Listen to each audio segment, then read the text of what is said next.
শতদল সংঘের পক্ষ থেকে স্বাধীনতা দিবসে আয়োজিত সুসজ্জিত র্যালি। প্রতি বছরের মতো এবারেও নজর কাড়ল শতদল সংঘের র্যালি।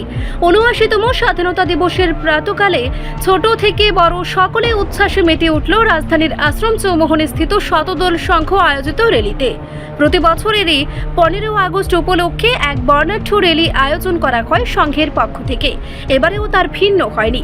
এ নিয়ে ক্লাব সম্পাদক অধীর ঘোষ বিস্তারিত তুলে ধরেন।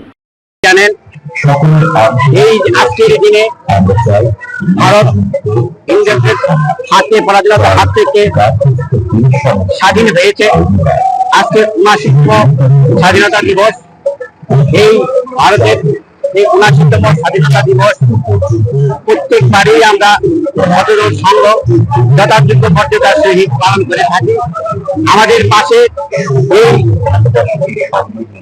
এই অনুষ্ঠানে আমাদের এলাকার বিদ্যালয় স্বামী জলন্ধর বিদ্যানিকেতন, কামিনী কুমার উচ্চ মাধ্যমিক বিদ্যানিকেতন, শতদল সংঘের সমস্ত সদস্যবৃন্দ আমরা সবাই এই দিনটিতে প্রতি বছরের নিয়ে এবারও আমরা সামিল হয়েছি। আমরা এক বর্ণাঢ্য র্যালির মাধ্যমে শহরের বিভিন্ন পথ পরিক্রমা করব। আমরা একটা বার্তা দিতে চাই, যারা দেশ স্বাধীন করেছেন, বীর যোদ্ধা, বীর সৈনিকরা, যারা দেশের জন্য প্রাণ দিয়েছেন, বহু রক্তের বিনিময়ে আজকে আমাদের ভারতবর্ষ স্বাধীন হয়েছে।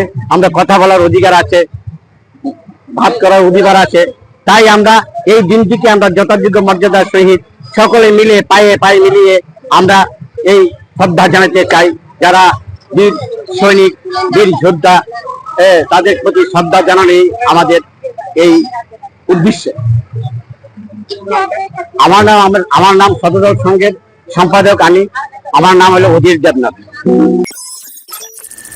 রিপোর্ট সংবাদ প্রতীক্ষা।